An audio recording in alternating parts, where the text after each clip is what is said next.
So, I'd had plans today, but those plans have gone vertical. So, I've decided I'm going to strip the rear bodywork off of Spurtage, so I can get to the gubbins under here. I'm going to have to take the tank off as well, but there's not a lot of fuel in it, so it's an ideal time to do it. And what I want to... Oh, God, I've got the belches, because today's beverage is some of this. Purosity. Yes. Yes, an energy beverage, which is ironic, because I plan not to expend any energy today, but there you go. So yes, so the goal today is, I know I've got a bit of a dicky neutral switch. And the neutral switch, along with all the other safety switches like clutchage, although I'm not sure this one even works, I think it does, and side stand, are all connected to the pump, along with the coils. As I understand it, the CDI unit activates the pump when it sees good signals from all the safety switches and the coil packs. If any of those are duff, it won't run the pump, which was probably the original problem with the bike. I replaced the little relay, and power still wasn't going to the relay. I do still have the old relay. It's over there on the shelf of maybe we should keep it. Doesn't rhyme, Jim. That was terrible. So what I want to do is, I'm probably going to have to drop the belly pan to get to the wire, which is it's under the engine. It will just give me more access, and then I'm going to try and put the pump back, or at least just lay it in there, connect it up, and just see if it will prime, because when you first turn the ignition on, it should prime for a couple of seconds, clicky clicky type of thing. So that's what I'm with. So I'm going to bring you back when I've got the bodywork off. A few moments later. Right, bodywork's off. Quite a simple process in the Z. Just got to remember there's a couple of little bolts at the back, which bolt upwards into this rear panel there. The top panel is loose, that's clamped between the two side panels. You got a little side screw there, and the rest of it's pretty self-explanatory, and it exposes all of this. Good to see that the new rec is not overheating or anything like that, so that's brilliant. That's access to your starter solenoid, and also if you need to check your rear brake fluid, coolant level and all that lot, there are little sight glasses in the other side panel for that, but it just makes access easier. All that's good. Nice. And then what we need to do now is, that's the pipe for reserve. These are the original fuel pipes, which you can still get from Kawasaki. Do not try and put a normal straight fuel hose on, because they will kink and impede the flow, which was the trouble I was having with it before. This basically, it's like a double kink, and that's like a double kink, and if you try it with a straight pipe, you'll just kink up and you'll just close it off. So I bought both of the Kawasaki fuel pipes, which are still available, and I think they're about a tenner each. This is the fuel pipe that goes to the original spec. It'll go to the pump, and then there's a smaller pipe that goes from the pump up to the carbs. I am running a gravity feed through a filter, so this at the moment goes from the fuel tank to a filter, which may be restricting the flow, and then up into the carbs. So the plan is today, take this pipe off, remove the tank, which is a couple of bolts at the back, and there's a bolt down there. I think mine's a 13mm. I think originally they're 12, but somebody's changed the bolt, so I think that's a 30mm, but there's one big one at the back there and two up the front, and then it'll lift off, just lift it off partially, and then you'll have to unplug the fuel level sensor, which is dead easy. You've got loads of room, there's plenty of spare wire. The tank will come out because it sits inside these side panels. I broke mine the other day.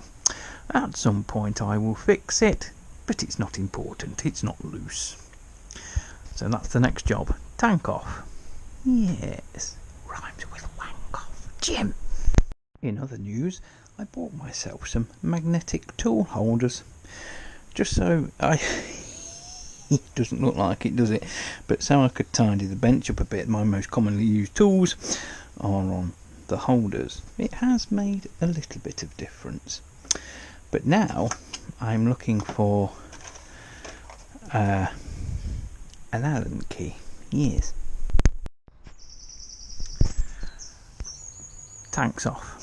So that is the plug for the pump.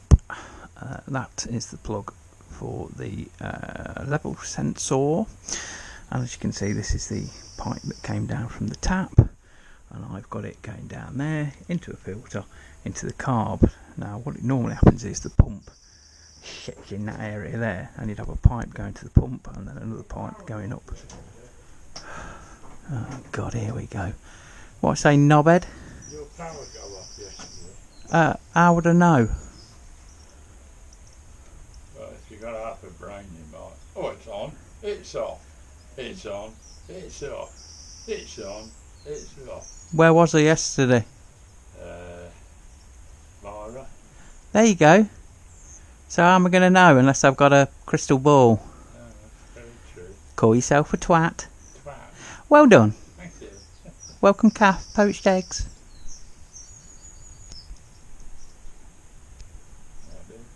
There's, well, it's mine. It's either yes or no. Well, how you going? And well, I've had a shit, so I can go any lake. You going in your car? Or What? you got a car? How you got? Fuck all. I've got a car. It's just like everything else. It doesn't work. What time are you thinking of going? When I'm hungry. Because I've just had a big problem. Oh, I thought you were going to say you just had a big poo. I did. I've had a big poo this morning as well. Yeah, thank you. So the rest of the day is my oyster. Yeah. I'm going to have a look at the garden. Oh, that's nice. Oh, I'm glider. Yes, it's a paraglider. I've heard him whizzing around. Yes, yes, yes, yes. Have a look at the garden. Alright, bye-bye. So yes, as I was saying, the pumpulation unit sits there, and then the little pipe goes from pump to... Thank you! Yes, so what I'm also tempted to do is I've got that new old stock sort of better airbox. So I might fit the new airbox now I've got this off, because I do believe there is a little sandwich plate here between the Carby Tinkles and the airbox, and these warp. I put silicone around the edge of mine, but a good sign is it won't rev under 4,000. It will like struggle to pull through, and then when it gets to 4,000 it goes like a bastard. So what I might do while I'm here is take the airbox off and put the new one back on, but first I want to investigate the pumpage. Yes, there's a bit of crap in that filter. See, that filter might be restricting flow. I've got a frog in my throat, I'm going to cough any minute, but also I've got a low head of fuel at the minute, and I just don't think there's enough fuel to gravity feed it in, because it's got to go down and then up. I enjoyed that. Jim, you're waffling. Shut up and get on with it. 12 seconds later. Onward investigations have revealed the old fuel pump relay is fine. There is 12 volts going into the relay. I haven't back probed the going out, but there is 12 volts going into the relay. But interestingly, the fuel pump plug, well, I think it's interesting. Right, there we go. There's an initial spike when you turn the ignition on, but when I thumb the starter,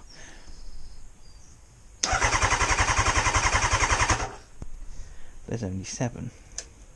Now, does the relay drop the voltage? Does the pump only need 7? If I put 12 volts to that pump, it works. In fact, it spurts like an excited teenager.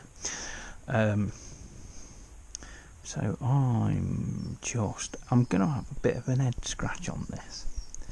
What I might do is take the back cover off the pump and just see if the old pointulators are working, because I've put my finger over each orifice and I can't feel anything. It might need 12 volts.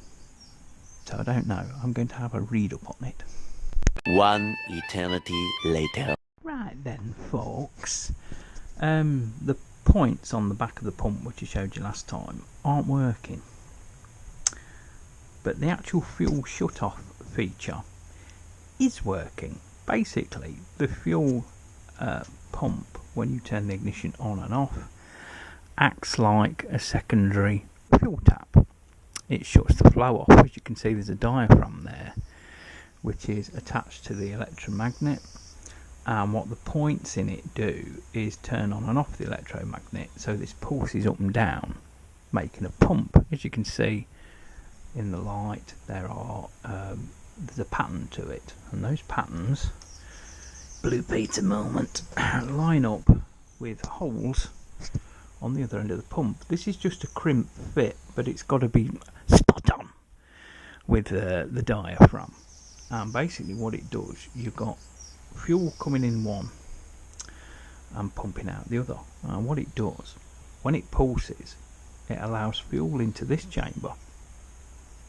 And obviously when it pulses, it's allowed into the outer, or it's the other way around, it goes from outer to inner. Either way, it acts as a little diaphragm pump. Now when you turn the ignition on and off, that diaphragm closes up against this and stops fuel flow. Now when the bike's running, that should just tick away nicely, and it's only low, it's only something like 3 psi. It's supposed to have a pressure sensor in it, although I can't see anything obvious. Whether that's controlled by the computer, ignition computer, I don't know. So basically that's what's inside the pump. Obviously you've got an inlet and an outlet, an outer and an inner. So what should happen when I plug this in is this is effectively open, I'm guessing at the minute, because it's pulled the diaphragm back, which would allow flow between these 2 ports. So technically when I plug it in and the ignition is off, that diaphragm should pop up. So let's put you somewhere where you can't see. Hang on, let's plug it in first. Good view of your hand there, Jim. Okay, so we'll put that there. Hopefully you can see it. And then what I'm going to do is the kill switch is off, but I'm going to turn on the ignition. Okay, now kill switch going on. It fucking worked last time. Right, what happens when we press the start button?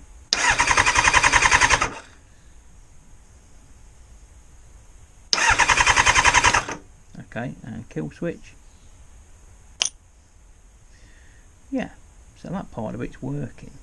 It deforms a little bit around that washer, but I'm guessing when it's inside the pump it doesn't. So kill switch on. So that's fuel switched off. Kill switch on, and then when we thumb the button it should pull back, which it does. The part it's not doing is pumping. That should be pumping up and down. So it allows fuel in, forces it out, allows fuel in, forces it out. And that's the bit it's not doing. So if we knock it off, look, that switches the fuel off. So I think what I'm going to do is look for another pump. Yes, so anyway, at least we've established that the part of the wiring loom, the relay, etc. works. So that's good. So in theory, I'm either going to look for a cheapy new pump, or I'll look for a second-hand one, and I'll take it from there. In the meantime, I'll just keep a good head of fuel.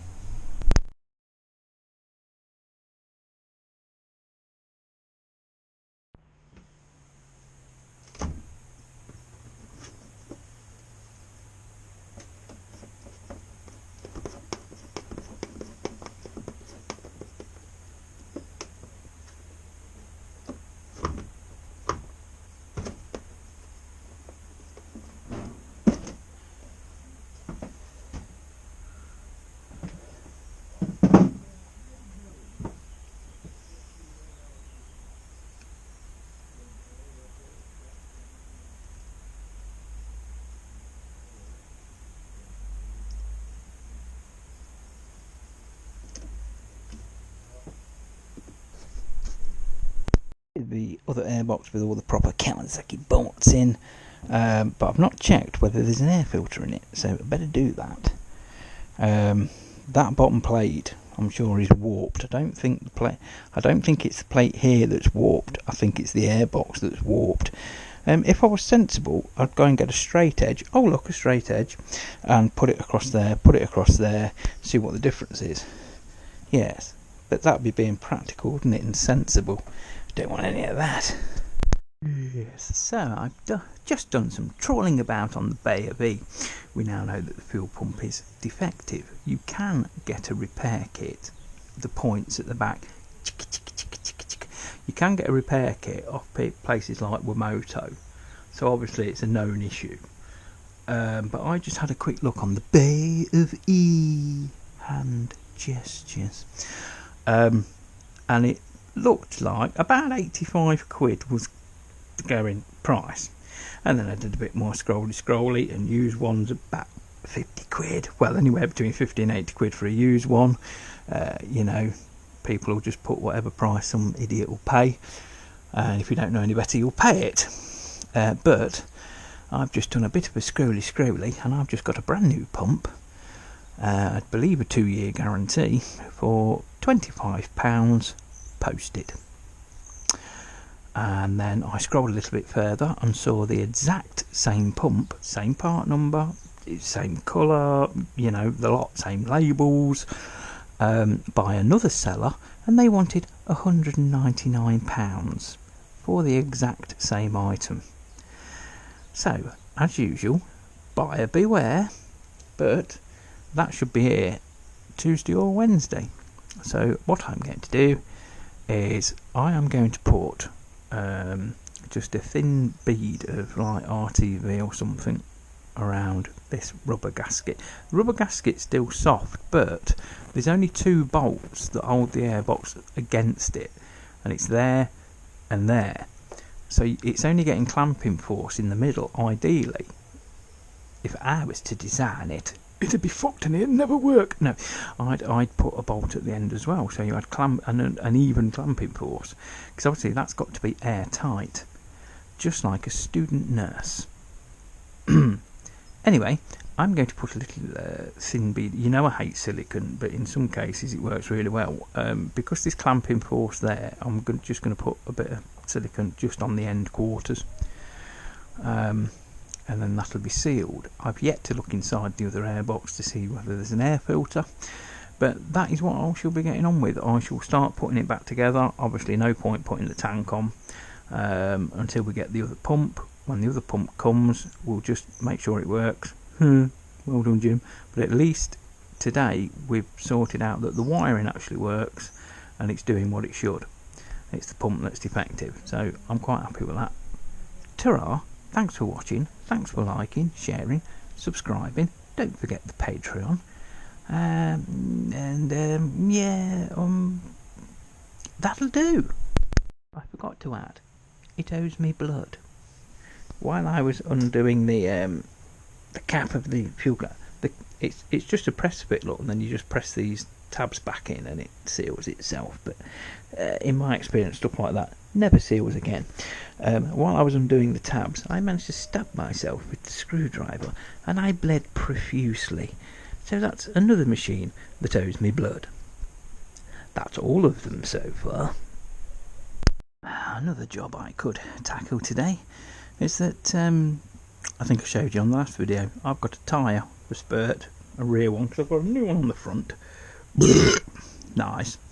And I've now got I think it's a Michelin Pilot Sport or something for the back, brand new one. I just bought the cheapest new one I could get on eBay. We've also got little doggy puppy for the weekend, because his mummy and daddy are on a little holiday, so he's enjoying the sun at the minute, and he took the bed over last night. So yes, I might even whip the back wheel out, and I'm going to remove the chain guard and then adjust the chain forwards, pull the chain off, because I don't think there's a split link on this one, and then it'll be a bastard of a job getting that off. I can break the bead in the vice, but actually getting the tyre off, if it's anything like the front one, I nearly soiled myself.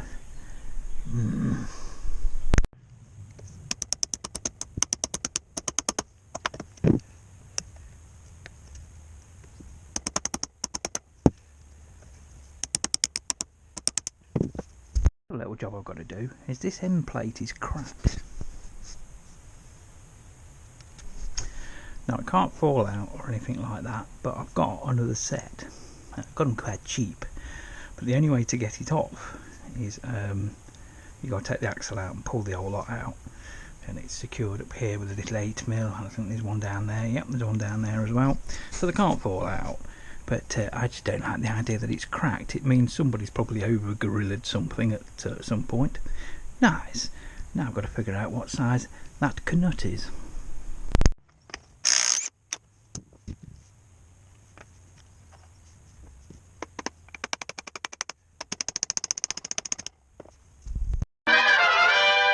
Alarmingly well, and I've more than likely spoken too soon. The front was not a bastard.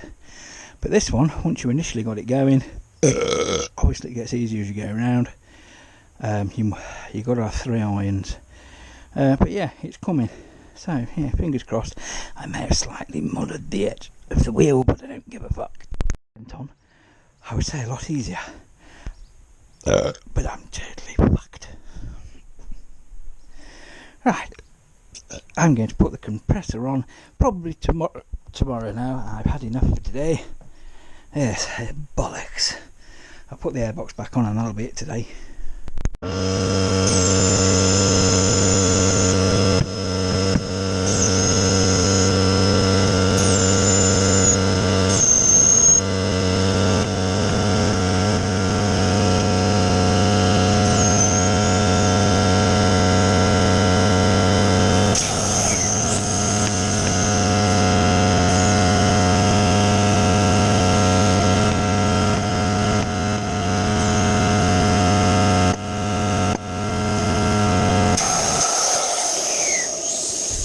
Remind me never to do that again. Actually, putting this one on was a lot better than taking the other one off. Now, made in Spain, Michelin, Pilot Power.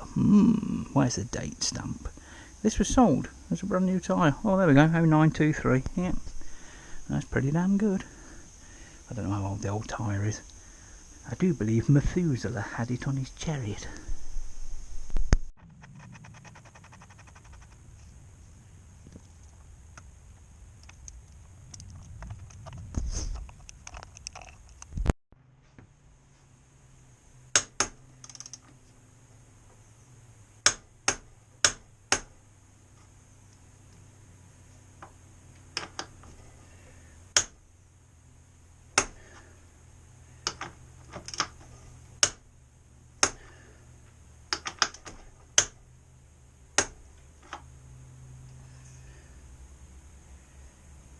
A few inches later. That's the main job on Spurt done. Get the tyre on for the MOT.